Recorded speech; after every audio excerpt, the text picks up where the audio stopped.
Okay, now the fifth point. See, the fifth point is if you have h of x equals to f of x into g of x. Okay, so if there is a function which is product of two functions, so what will be domain of h of x? Again, same thing. You will write domain of h of x. Domain of h of x is equal to domain of f of x. Domain of f of x intersection domain of h of x. I'm sorry, g of x.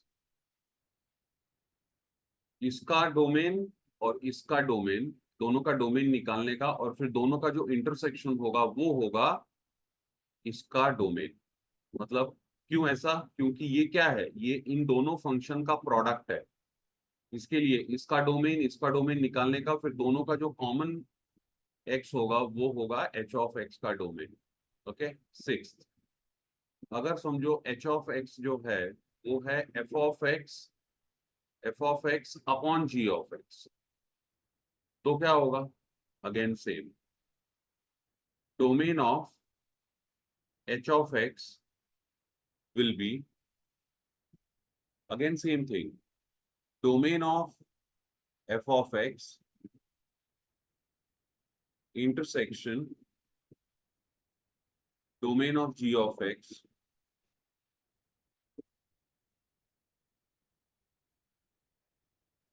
domain of f of x intersection domain of g of x minus x such that g of x is equal to 0। मतलब ये दोनों का domain का intersection निकालने का, बाद में उसमें से वो x माइनस करने का जिसके लिए g ऑफ x 0 हो रहा है, वो x को माइनस कर देगा। ओके, चलो ये फटाफट लिख लो दोनों। देखो यहां पर मैं एक क्वेश्चन लिख रहा हूं, f of x is equal to 7x square plus 4x minus 1। अब देखो ये जो इसका डोमेन बताता हूं मैं। ओके, इसका डोमेन, सबसे पहले ये फंक्शन क्या है? देखो ये एक क्वाड्रेटिक पॉलिनोमियल है, ध्यान से सुनो। ये फंक्शन क्या है? ये एक क्वाड्रेटिक पॉलिनोमियल है, क्वाड्रेटिक पॉलिनोमियल। ओके, अच्छा देखो ये क्वाड्रेटिक पॉलिनोमियल क्यों है? क्योंकि ये जो है ये इस टाइप में है, ax square plus bx plus c, समझे, y इक्वल टू, तो ये क्वाड्रेटिक पॉलिनोमियल। याद रखना, अगर क्वाड्रेटिक पॉलिनोमियल है तो उसका डोमेन क्या होगा? Set of all real values of x। देखो कभी कभी क्या होता है, बच्चे मिस्टेक कर देते हैं, ऐसा लिखा रहता है, कैसे? 7x square plus 4√x minus x plus 2, ऐसा लिखा रहता है। तो बच्चों को लगता है ये भी क्वाड्रेटिक पॉलिनोमियल है। नहीं, यहाँ पे x का हाईएस्ट पावर 2 है, लेकिन ये क्वाड्रेटिक पॉलिनोमियल नहीं है। क्यों? क्योंकि यहाँ पे देखो, यहाँ पे x का एक फ्रैक्शनल पावर है, देख रहे हो? रेडिकल है यहाँ पे, रेडिकल x का पावर अगर मैं इसको ठीक से लिखने जाऊं तो ये क्या हो जाएगा? ये हो जाएगा 7x square plus 4 into x raise to half हो जाएगा, माइनस एक्स प्लस 2। ये नहीं चलता है, x का पावर अगर फ्रैक्शन है तो वो पॉलिनोमियल नहीं है, याद रखना। तो वो पॉलिनोमियल नहीं है, और अगर वो पॉलिनोमियल नहीं है तो उसका domain set of all real values नहीं होगा। ओके, तो पॉलिनोमियल तुमको सबसे पहले पहचानना पड़ेगा। ये मैंने बहुत बार ये पहले भी बता दिया है। तो ये क्या है? ये क्वाड्रेटिक पॉलिनोमियल। देखो अगर तुम्हारे पास में एक क्यूबिक पॉलिनोमियल है, मतलब जैसे समझो तुम्हारे पास है x³ plus 2x square minus 7x plus 5, तो देखो ये जो पॉलिनोमियल है ये क्या है? ये है क्यूबिक पॉलिनोमियल। पॉलिनोमियल में x का पावर क्या होना चाहिए? नेचुरल नंबर होना चाहिए, नेचुरल नंबर, देख रहे हो? नेचुरल नंबर होना चाहिए। ओके, यहाँ पे x का पावर 0 है, चलो तुम बोल सकते हो होल नंबर होना चाहिए, लेकिन फ्रैक्शनल पावर नहीं होना चाहिए। तो अगर कोई बोलेगा इसका क्या है, इसका डोमेन क्या है, तो इसका डोमेन भी set of all real values है, याद रखना। ओके, पॉलिनोमियल फंक्शन का डोमेन क्या होता है? Set of all real values of x, set of all real values of x. तो ये जो फंक्शन है इसका डोमेन क्या होगा? इसका डोमेन होगा set of all real values of x. Okay, तो देखो यहाँ पे मैं लिखता हूँ, यहाँ पे मैं नोट भी लिख देता हूँ। ओके, तुम्हें एग्जाम में नोट वगैरह नहीं लिखना है, तुम्हें तो सिर्फ आंसर लिखना है, तो यहाँ पे मैं नोट भी लिख देता हूँ। This is this is a quadratic polynomial, quadratic polynomial for all algebraic polynomial functions.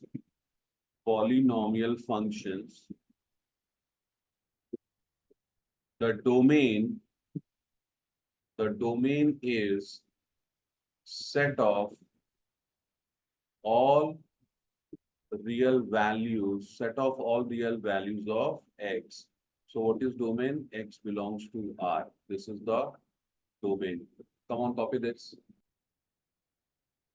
देखो, अगर ये लीनियर पॉलिनोमियल होता, जैसे कि समझो अगर तुम्हारे पास होता f of x is equal to 7x+5, तो भी इसका ये इसको बोलते हैं linear polynomial, that is polynomial with degree 1। इसका भी डोमेन क्या होता? Set of all real values of x. समझो कोई एक फंक्शन है जो कि कांस्टेंट फंक्शन है, जैसे कि समझो g of x is equal to 5, तो इसको बोलते हैं अ पॉलिनोमियल विथ डिग्री 0। देख रहे हो? Polynomial with degree 0। तो इसका भी डोमेन क्या है? इसका भी domain set of all real values of x. Okay, ये आपको समझना पड़ेगा। अब देखो, अभी इसके बाद में हम लोग रेंज के लिए जाएंगे। तो अभी इस फंक्शन का रेंज क्या होगा वो तुमको देखना है। डोमेन तो मैंने बता दिया, अभी रेंज देखो क्या होगा। रेंज का मतलब क्या होता है? रेंज का मतलब होता है कि जब तुम इस फंक्शन में x का वैल्यू डालोगे, जब तुम इस फंक्शन में x का वैल्यू डालोगे, तो उस x के लिए तुमको फंक्शन का वैल्यू क्या मिलेगा? अभी तुमने क्या बोला? इसका रेंज क्या बोला? सॉरी, इसका डोमेन तुमने क्या बोला? तुमने बोला domain of f is set of all values of x, set of all real values. Domain of x, f belongs to इस फंक्शन का, देखो f is the function, so domain of f is what? Set of all real values of x। मतलब तुम कुछ भी डाल सकते हो, जैसे समझो तुमने x इज इक्वल टू 1 डाल दिया इसके अंदर, तो x इज इक्वल टू 1 के लिए तुम्हें क्या मिलेगा? f ऑफ 1 मिलेगा। और f ऑफ 1 क्या मिलेगा? 7+4 11, 11 माइनस 1 10। तो देखो, जब x 1 है तो x 1 के लिए तुमको 10 मिला। तो ऐसे ही x तो इनफाइनाइट वैल्यूज होगा। ओके, तो डोमेन सेट यहाँ पे है, समझो ये डोमेन सेट है। तो इसके अंदर तुमने इनफाइनाइट x वैल्यू डाल दिया है, बराबर। तो ये डोमेन सेट है तुम्हारा, ये डोमेन ऑफ f है। अभी ये जो x वैल्यू है, ये x वैल्यू जब इसमें जा रहा है, तो जो तुमको आउटपुट मिल रहा है वो आउटपुट तुम यहाँ पे लिखोगे, ये आउटपुट है। Okay, yes. ये जो सेट है इसको बोलते हैं range set, range of f। समझे? ये जो सेट है इसको रेंज बोलते, मतलब जैसे तुमने 1 डाला, तो 1 डालने के लिए 1 पे तुमको क्या मिला? तुमको मिला 10। 1 पे 10 मिला, मिला ना 10। तो ऐसे 2 पे क्या मिलेगा? 1.1 पे क्या मिलेगा? ऐसे। तो वो जो सेट ऑफ वैल्यूज है पूरा, कहां से कहां तक मिल रहा है उसको बोलते हैं रेंज। कहां से कहां तक मिल रहा है, मतलब मिनिमम मिनिमम से मैक्सिमम तक जो मिल रहा है, पूरा पूरा सेट आपको लिखना पड़ेगा, वो रेंज है। मतलब ये जो एक्स का इनपुट आप डाल रहे हो, तो इनपुट एक्स वैल्यू डालने पे जो आपको आउटपुट मिल रहा है, वो कहां से कहां तक मिल रहा है उसको बोलते हैं रेंज सेट। उसको क्या बोलते हैं? Range set. ओके, तो देखो अब मैं तुमको बताता हूं। देखो, ये बहुत ही आसान होने वाला है, लेकिन यही है कि याद रखना पड़ेगा। देखो, जो लीनियर पॉलिनोमियल होते हैं ना, इसको हम लोग ग्राफ से पढ़ेंगे। देखो, जो लीनियर पॉलिनोमियल होता है ना, जैसे कि समझो यहाँ पे इसको थोड़ी देर के लिए भूल जाओ। जैसे समझो f of x is equal to 7x+4 होता है, मतलब एफ ऑफ एक्स को y लिख दो तो y इक्वल टू 7x+4 होता है। अब ये क्या हो गया? ये एक लीनियर पॉलिनोमियल है, मतलब ये एक स्ट्रेट लाइन है। तो स्ट्रेट लाइन का डोमेन क्या होगा? सेम होगा। स्ट्रेट लाइन तो तुम हर एक्स के लिए पॉसिबल है ना, स्ट्रेट लाइन जो है वो तो हर एक्स के लिए पॉसिबल है। तो देखो, स्ट्रेट लाइन कैसे प्लॉट करोगे तुम? ऐसे प्लॉट करोगे, तुम्हारा हो गया। अब देखो ये स्ट्रेट लाइन प्लॉट हो रहा है, कैसे प्लॉट होगा, ये देखो ऐसे। इसका डोमेन क्या होगा, इसका ये लाइन जो है, ये लाइन इंफिनिटी तक जाएगी, समझ रहे हो ना, ये लाइन ऐसे ही ऐसे इंफिनिटी तक जाएगी। मतलब कुछ भी एक्स होगा उस एक्स के लिए ऊपर लाइन अवेलेबल है, यहां पर भी कुछ भी एक्स होगा, है ना, एक्स कितना भी बड़ा होने दो, हर एक एक्स के लिए तुमको एक वाई मिलेगा। यस। और यहाँ पे एक्स कितना भी नेगेटिव होने दो, हर एक एक्स के लिए तुमको एक वाई मिलेगा पक्का।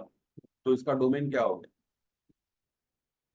डोमेन तो इंफिनिटी हो गया। और रेंज क्या हो गया, रेंज देखो, जब जब एक्स 0 है तो वाई क्या है 4, देखो ये 4, देख रहे हो? जब एक्स 0 है तो वाई क्या है 4, और जब एक्स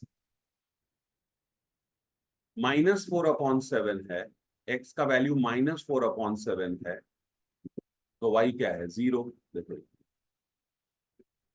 और जब एक्स का वैल्यू 1000 है तो वाई क्या है, वाई है 7004, वो भी ऊपर कहीं तो होगी।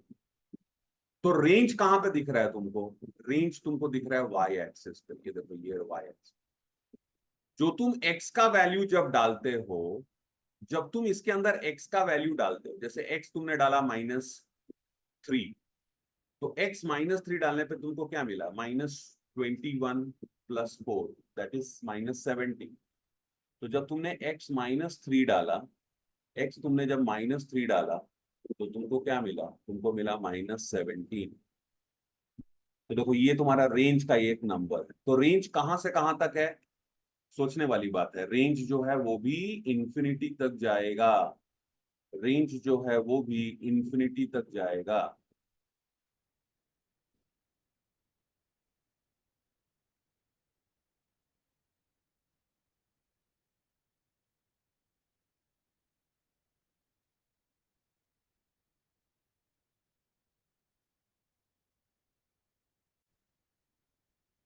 लेकिन ये जो है ये लीनियर फंक्शन नहीं है। लीनियर फंक्शन के लिए तुमने क्या देखा, लीनियर फंक्शन को तुमने देखा कि जब तुम उसको प्लॉट करते हो, तो लीनियर फंक्शन का डोमेन जो है वो भी negative infinity to positive infinity है। मतलब लीनियर फंक्शन जो है अलोंग द एक्स एक्सिस तो फैला ही है, लीनियर फंक्शन तुम्हारा एक्स एक्सिस के लिए, हर एक एक्स के लिए लीनियर फंक्शन का कुछ ना कुछ वैल्यू होगा। अगर y इक्वल्स टू 7x + 4 लिया तुमने, या कोई भी लीनियर फंक्शन लिया, तो हर एक x के लिए कुछ ना कुछ y का वैल्यू होगा। और वो जो y का वैल्यू है वो भी y एक्सिस पे इंफिनिटी से,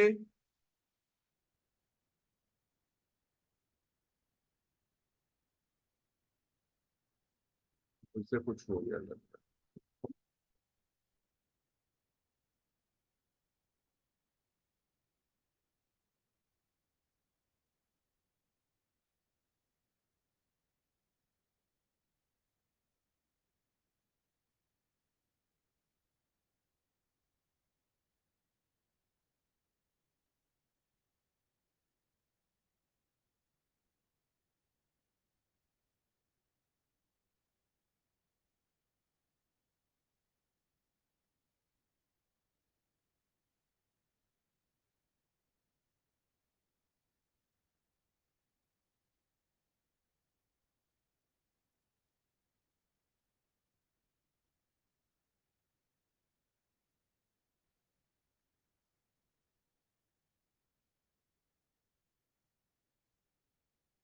तो मैंने क्या बोल रहा था, मैं बोल रहा था कि y इक्वल्स टू 7x + 4 है, इसका डोमेन होगा set of all real values, और इसका रेंज जो होगा वो भी होगा set of all real values.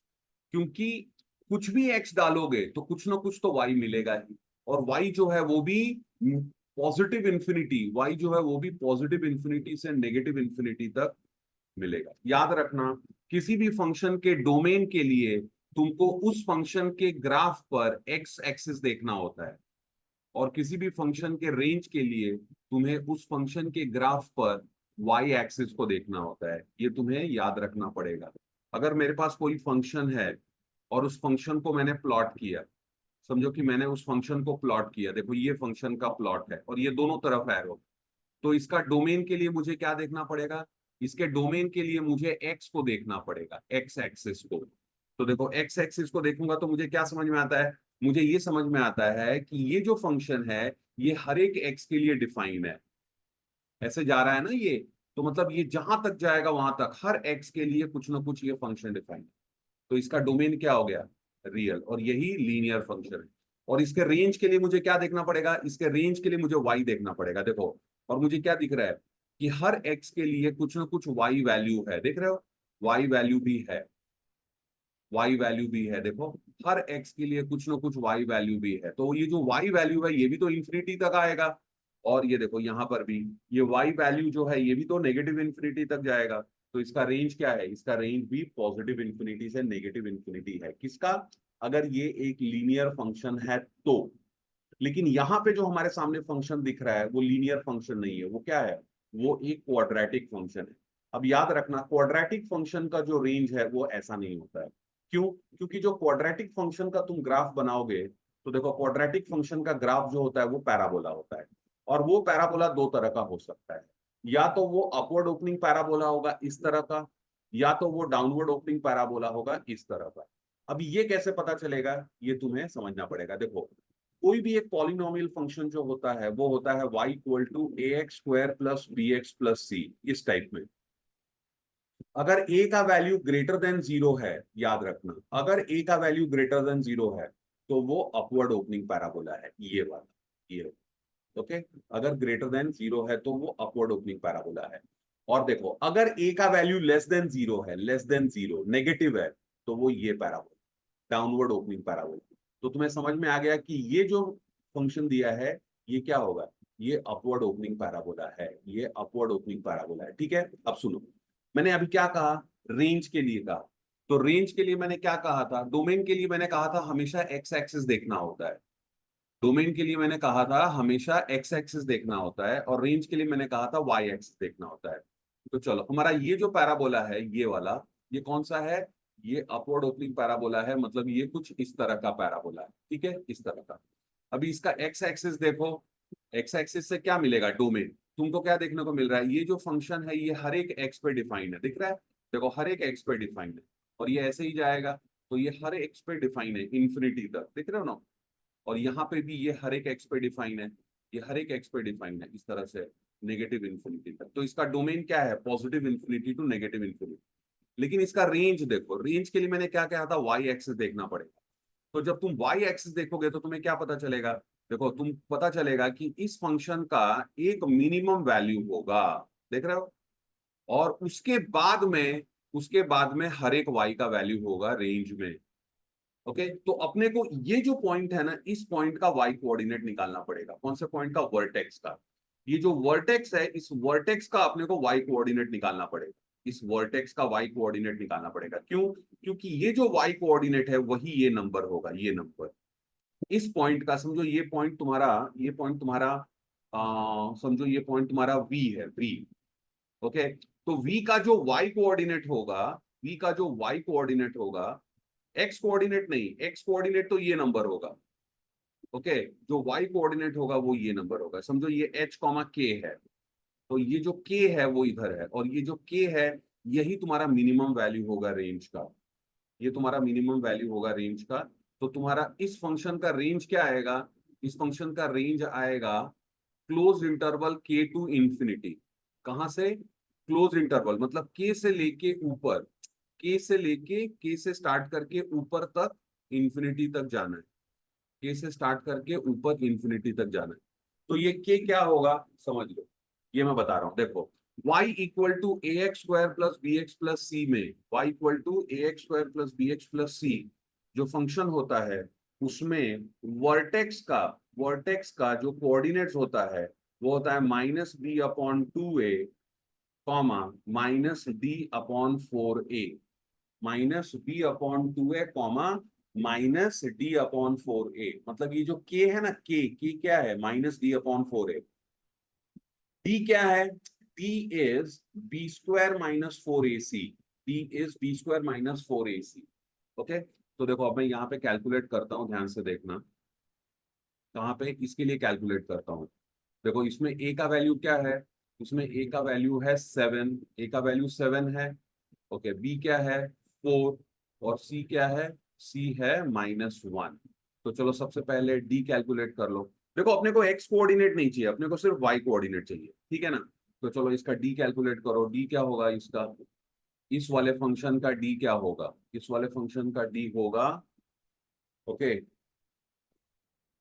इस वाले फंक्शन का डी होगा b² - 4ac, so 4² - 4 into a is 7 into -1, that is 16 plus 28, that is equal to 44, okay, 16 plus 28 that is equal to 44।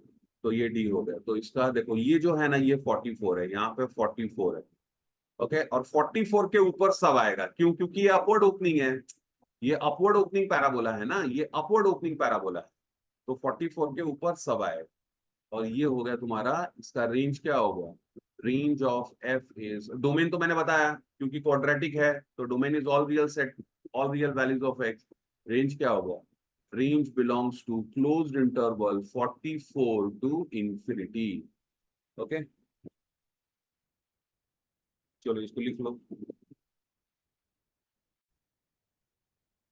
अच्छा देखो, अगर यही फंक्शन को अब मैं चेंज करता हूं, ठीक है ना, अगर समझो ये फंक्शन में यहाँ पे नेगेटिव, अगर समझो ये यहाँ पे होता -7x², तो ए क्या हो गया -7। अब ए नेगेटिव हो जाने से ए जो है वो लेस देन 0 हो गया। इसका मतलब ये जो क्वाड्रेटिक पॉलिनोमियल है ये इस तरह का पॉलिनोमियल, इस तरह का, ऐसा डाउनवर्ड ओपनिंग। तो अब क्या होगा, डाउनवर्ड ओपनिंग में हमेशा याद रखना, देखो अपवर्ड ओपनिंग जो क्वाड्रेटिक पॉलिनोमियल मतलब पैराबोला, कोई भी ऐसा होगा मतलब वो पैराबोला ही होगा, ठीक है, या तो अपवर्ड ओपनिंग नहीं तो डाउनवर्ड ओपनिंग। अब जो अपवर्ड ओपनिंग पैराबोला है उसको मिनिमम वैल्यू होगा, मतलब वो लोअर बाउंड होता है, लोअर बाउंड होता है, मतलब इसको मिनिमम होगा, और इसका मैक्सिमम क्या होगा, इंफिनिटी। जो डाउनवर्ड ओपनिंग पैराबोला होता है वो अपर बाउंड होगा, मतलब उसका उसका मैक्सिमम होगा और मिनिमम उसका नेगेटिव इंफिनिटी होगा। तो अपने को क्या करना पड़ेगा, अब इसका अपने को वाई कोऑर्डिनेट निकालना पड़ेगा, ठीक है, इसका वाई कोऑर्डिनेट निकालना पड़ेगा। वाई कोऑर्डिनेट का फॉर्मूला सेम है क्या, -d/4 है। अब चलो इसका वाई कोऑर्डिनेट निकालते हैं, ठीक है ना। हो सकता है कि इसका वाई कोऑर्डिनेट नेगेटिव आए, हो सकता है, क्वाइट पॉसिबल कि इसका वाई कोऑर्डिनेट नेगेटिव आए, ओके। तो एक काम करते हैं, तो चलो सब्स्टिट्यूट करो, तो डी क्या है, डी है b² - 4ac, correct no, b² minus, एक मिनट, एक एक मिनट students, I am so sorry, I am so sorry students, I am so sorry, nobody said anything. देखो यहाँ पर अपने को अभी सिर्फ डी का वैल्यू मिला था, I am so sorry, I am so sorry. Let's go once again to the previous problem. Previous problem में वापस आते हैं। देखो यहाँ पर अपने को डी का वैल्यू मिला है, और वाई कोऑर्डिनेट क्या है, -d/4 है। आप लोग क्या कर रहे हो, कुछ बोल भी नहीं रहे हो। हाँ, तो अभी अपने को निकालना पड़ेगा वाई कोऑर्डिनेट ना। वाई कोऑर्डिनेट जो होता है वो होता है, ये थोड़ी 44 है बेटा, d/44 मिला है, आई एम सो सॉरी। किसी ने कहा भी नहीं, क्यों नहीं कहा किसी ने, कोई बताएगा मुझे क्यों नहीं बोला। हाँ, डी डी का वैल्यू 44 मिला है, सब लोग ध्यान से देखो। बताओ, 7 लोग 6 लोग बैठे हुए हैं, कोई बोल भी नहीं रहा है। डी का वैल्यू 44 मिला है। अब अपने को क्या चाहिए, अब अपने को चाहिए के, और के क्या है, -d/4 है, देख रहे हो, के इज -d/4a, ओके। तो अब तुम निकालोगे y coordinate, -d/4a, that is equal to -44/4 into a कितना है 7, ए कितना था 7, ओके। तो अब कितना हो जाएगा, देखो ये हो गया तुम्हारा -11/7। ये देखो ये जो वैल्यू है ना ये -11/7 है। I am so sorry students, I am so sorry, I just missed it, okay. So -11/7, तो इसका रेंज क्या हो गया, range of f is -11/7 to infinity, ये रेंज है, प्लीज ये रेंज है।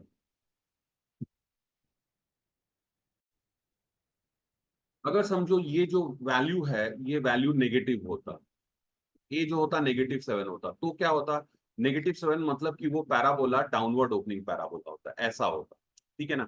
अभी अगर ये डाउनवर्ड ओपनिंग पैराबोला है, तो अपने को क्या करना पड़ेगा, याद रखना डाउनवर्ड ओपनिंग पैराबोला में जो जो रेंज होगा, रेंज रेंज एक नंबर से स्टार्ट होकर नेगेटिव इन्फिनिटी तक जाएगा, क्योंकि डाउनवर्ड ओपनिंग पैराबोला को मैक्सिमम होता है, इसके लिए एक मैक्सिमम वैल्यू आएगी, और वो मैक्सिमम वैल्यू जो रहेगी वो तुम्हारा फर्स्ट नंबर ऑफ रेंज होगा। ओके, तो यहां से हम लोग स्टार्ट करेंगे।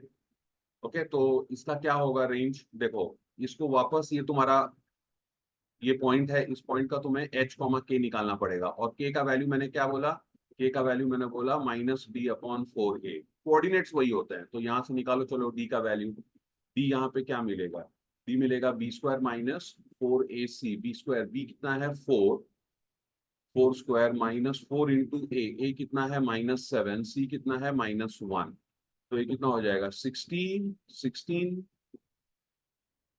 माइनस 16 -28, माइनस माइनस माइनस 16 -28, तो कितना हो गया -12।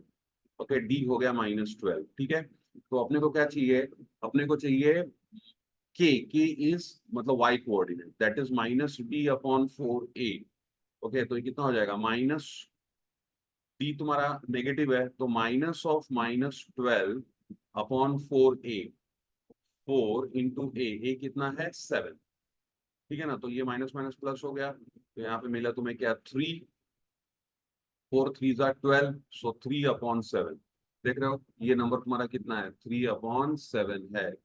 तो यहां से 3/7 से स्टार्ट होके कहां तक जाएगा, 3/7 से स्टार्ट होके नेगेटिव इन्फिनिटी तक जाएगा, नेगेटिव इन्फिनिटी तक। देख रहे हो इस फंक्शन का रेंज क्या है, देखो मैक्सिमम वैल्यू होगा तुम्हारा 3/7, मैक्सिमम वैल्यू होगा तुम्हारा 3/7, और 3/7 के बाद में ये नेगेटिव इन्फिनिटी तक जाएगा।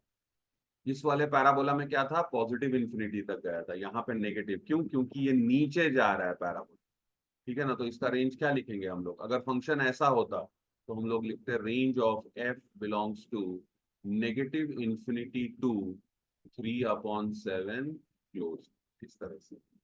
ओके, ये भी लिख लो।